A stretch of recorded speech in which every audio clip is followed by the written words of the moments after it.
तो हेलो बच्चों, एक बार पुनः स्वागत है आप सभी का राहुल एकेडमी की एक और बेहतर वीडियो में। प्यारे बच्चों, आशा करते हैं आप सभी लोग बढ़िया होंगे, स्वस्थ होंगे और अपनी अपनी पढ़ाई को बेहतर तरीके से कर रहे होंगे। तो प्यारे बच्चों, आज की इस वीडियो में हम लोग पढ़ने वाले क्लास 12 के फिजिक्स का एक बहुत ही महत्वपूर्ण डेरिवेशन, जो आपके बोर्ड एग्जाम के दृष्टि से बहुत ही ज्यादा महत्वपूर्ण है। हर साल आपके बोर्ड के एग्जाम में कम से कम 3 से 4 नंबर में पूछा जाता है और साथ ही साथ इस पर आधारित न्यूमेरिकल्स भी आपके बोर्ड के एग्जाम में पूछे जाते हैं। तो प्यारे बच्चों, वीडियो शुरू करने से पहले यदि आप हमारे यूट्यूब चैनल पर पहली बार आए हुए तो चैनल को सब्सक्राइब कर लीजिए। वीडियो पूरा देखिए बच्चों। वीडियो यदि आपको पसंद आती है तो वीडियो को लाइक करिए और साथ ही साथ चैनल को सब्सक्राइब करना न भूलिएगा। तो चलिए बच्चों, बिना किसी देरी के आज की वीडियो को शुरू करते हैं। तो प्यारे बच्चों, यहाँ पर देखिए मैंने हेडिंग लगा रखा है, सेल के विद्युत वाहक बल, टर्मिनल विभवांतर तथा आंतरिक प्रतिरोध में संबंध। ठीक है, तो बहुत ही महत्वपूर्ण डेरिवेशन है प्यारे बच्चों। तो सबसे पहले हम लोग एक एक करके हर एक चीजों के बारे में जान लेते हैं कि सेल का विद्युत वाहक बल कहते किसे हैं, सेल का टर्मिनल विभवांतर क्या होता है और आंतरिक प्रतिरोध क्या होता है। इन सारी चीजों के बारे में जानकारी हमें पता होगी, तभी जाकर के हम आगे के डेरिवेशन को कंप्लीट समझ सकते हैं, बिल्कुल सिंपल तरीके से। ठीक है, तो आइए सबसे पहले हम लोग समझते हैं सेल का विद्युत वाहक बल। ठीक है, तो यहाँ पर हेडिंग लगा लेते हैं, सेल का विद्युत वाहक बल। ठीक है, ये चीज है। तो यहाँ पर प्यारे बच्चों, सबसे पहले हम मान लेते हैं कि हमारे पास क्या है, एक सेल है। ठीक है, ये मान लेते हैं कि ये क्या है, एक सेल है और इस सेल को प्यारे बच्चों हम क्या कर रहे हैं कि किसी एक परिपथ द्वारा जोड़ दे रहे हैं। ठीक है, हमने क्या किया, सेल को एक परिपथ द्वारा जोड़ दिया। तो अब प्यारे बच्चों परिभाषा हो जाती है कि सेल सहित संपूर्ण परिपथ में एक कूलाम आवेश या एकांक आवेश को प्रवाहित करने में दी गई ऊर्जा क्या कहलाती है, आपका सेल का विद्युत वाहक बल कहलाती है। ठीक है, जैसे कि मैं कहूं एकांक आवेश कहिए या एक कूलाम आवेश कहिए, बात एक ही है। तो हम कह सकते हैं एक कूलाम आवेश या एकांक आवेश को सेल सहित संपूर्ण परिपथ में प्रवाहित करने में दी गई ऊर्जा सेल का विद्युत वाहक बल कहलाती है। ठीक है, इतनी चीज समझ में आ रहा है। तो प्यारे बच्चों, सेल का विद्युत वाहक जो बल होता है इसको हम लोग कैपिटल ई से रिप्रेजेंट करते हैं। ठीक है, तो इसका फार्मूला हो जाएगा E बराबर W/Q। ठीक है, ये सेल का विद्युत वाहक बल का फार्मूला होता है। ठीक है, मात्रक की यदि प्यारे बच्चों बात करें तो इसका जो मात्रक होता है जूल प्रति कूलाम। ठीक है, या इसी को हम कह सकते हैं वोल्ट।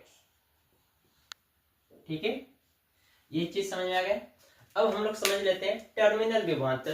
तो टर्मिनल का मतलब होता है प्यारे बच्चों सेल का सिरा। ठीक है, तो सेल के दो सिरे होंगे, एक ये सिरा होगा एक ये सिरा होगा। तो दोनों सिरों के बीच जो उत्पन्न विभवांतर होता है सेल में, वो क्या कहलाता है, टर्मिनल विभवांतर कहलाता है। और इसको टर्मिनल विभवांतर को प्यारे बच्चों हम लोग कैपिटल V से प्रेजेंट करते हैं। ठीक है, बात समझ में आ रही है। अब आंतरिक प्रतिरोध क्या होता है, यहाँ पर लिखा गया है। तो आंतरिक प्रतिरोध प्यारे बच्चों क्या होता है कि जब हम क्या कर रहे हैं कि किसी सेल में विद्युत धारा प्रवाहित करते हैं तो विद्युत धारा के मार्ग में एक अवरोध उत्पन्न करता है, वह भौतिक राशि हमारी क्या कहलाती है, सेल का आंतरिक प्रतिरोध कहलाती है। यानी कि जब हम किसी सेल में विद्युत धारा प्रवाहित करते हैं तो उसके मार्ग में क्या होता है, अवरोध उत्पन्न करता है। वह भौतिक राशि यानी जो अवरोध उत्पन्न करता है वही भौतिक राशि हमारी क्या कहलाती है, सेल का आंतरिक प्रतिरोध कहलाती है। और आंतरिक प्रतिरोध को प्यारे बच्चों हम लोग स्मॉल r से प्रेजेंट करते हैं। ठीक है, और ये जो सेल का जो आंतरिक प्रतिरोध होता है, यानी जो ये आंतरिक प्रतिरोध ये सेल में स्थित होता है। ठीक है, ये चीज आपको ध्यान रखना है। ठीक है, तो इतनी चीजें हमें पता हो गया कि सेल का विद्युत वाहक बल क्या होता है, टर्मिनल विभवांतर क्या होता है, आंतरिक प्रतिरोध क्या होता है, इतनी चीज समझ में आ रहा है। अब हम लोग आते हैं अपने मेन डेरिवेशन पर। ठीक है, तो इसका सबसे पहले चित्र बनाएंगे जो हेडिंग मैंने लगा रखा है। ठीक है, तो इसमें प्यारे बच्चों सबसे पहले हम क्या लेंगे, एक सेल लेंगे। ठीक है, हमने क्या किया, एक सेल ले लिया। ठीक है, और सेल में क्या होता है, हमने बताया कि आंतरिक प्रतिरोध भी होता है। ठीक है, तो आंतरिक प्रतिरोध को स्मॉल r से, और इसके जो सेल का विद्युत वाहक बल है E, उसको कैपिटल E से दर्शाएंगे। ये वाला प्लस का सिरा होगा, ये माइनस का। तो ये जो पूरा पार्ट हमारा मिला करके होगा, ये वाला पूरा भाग, यही हमारा क्या कहलाता है, सेल कहलाता है। ठीक है, इनको मिला करके हमारा क्या होता है, एक सेल होता है। अब इसी सेल को हम क्या कर रहे हैं, किसी एक बाह्य प्रतिरोध द्वारा जोड़ दे रहे हैं। ठीक है ना, हमने क्या किया कि इस सेल को एक बाह्य प्रतिरोध द्वारा जोड़ दिया। ठीक है, और इस सेलों के सिरों के बीच का जो टर्मिनल विभवांतर है वो कितना है, हम मान लेते हैं V है ना, और ये बाह्य प्रतिरोध कैपिटल R। ठीक है, तो ये इस टॉपिक का हमारा क्या होगा, चित्र होगा। तो आपको लिखना क्या होगा कि लिखेंगे कि माना एक सेल जिसका विद्युत वाहक बल E तथा आंतरिक प्रतिरोध स्मॉल r है, और इस सेल को एक बाह्य प्रतिरोध द्वारा जोड़ा गया है। ठीक है, एक बाह्य प्रतिरोध कैपिटल R द्वारा जोड़ा गया है। तो यहाँ पर लिखेंगे हम लोग माना एक सेल जिसका विद्युत वाहक बल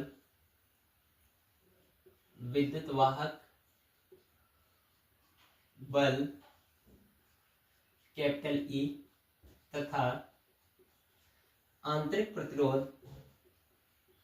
आंतरिक प्रतिरोध स्मॉल r है, इसे एक बाह्य परिपथ द्वारा जोड़ा गया है,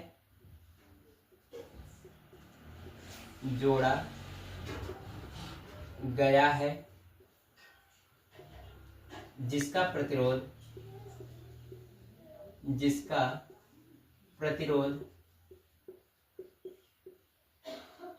कैपिटल R है।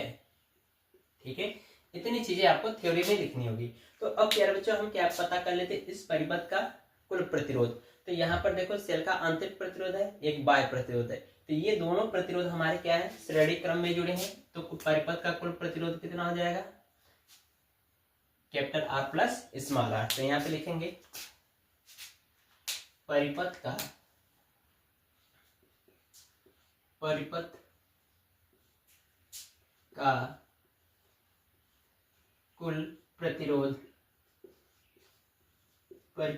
कुल प्रतिरोध बराबर capital R plus small r, क्योंकि ये दोनों श्रेणी क्रम में है तो क्या हो जाएगा, जुड़ जाएगा। तो लिखेंगे अतः प्रवाहित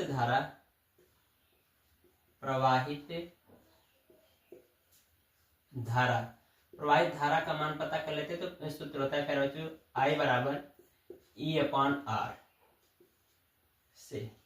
ठीक है, तो इसे मान रख देंगे। ठीक है, तो अब देख रहे हो कि हमें ये कैपिटल R है, R का मतलब होता है संपूर्ण प्रतिरोध। तो संपूर्ण प्रतिरोध यानी कुल प्रतिरोध का मान कितना है, R प्लस स्मॉल r है। तो यही वाला मान यहाँ पर रख देंगे। तो ये हो जाएगा I बराबर E बटा capital R plus small r। ठीक है, ये भी प्यारे बच्चों एक हमारा फार्मूला हो जाएगा। ठीक है, ये भी ध्यान रखना। अब हम क्या करें, इनका क्रॉस गुणा करा दें। तो क्रॉस गुणा करा देंगे तो ये हो जाएगा E बराबर I क्वेश्चन में R प्लस स्मॉल r। अब I का इनके अंदर गुणा करा दो तो ये हो जाएगा E बराबर I into R plus I into small r। अब प्यारे बच्चों हमें पता है कि जो V बराबर होता है वो क्या होता है, I इंटू R होता है।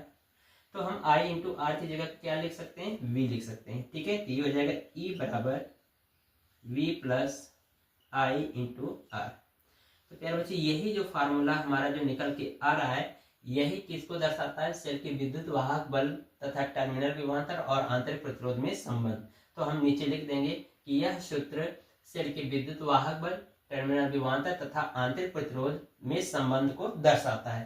तो यहाँ पर जो कैपिटल E होगा हमारा क्या होगा कि सेल का विद्युत वाहक बल, V जो होगा टर्मिनल विभवांतर, I परिपथ में प्रवाहित धारा और स्मॉल r जो होगा आंतरिक प्रतिरोध होगा। ठीक है, तो ये हमारा डेरिवेशन हो गया। ठीक है, अब इसके आगे हम लोग थोड़ा सा और देखेंगे। ठीक है, तो मैं चित्र को रफ कर रहा हूँ, आप इसको स्क्रीनशॉट लेना हो तो ले लें।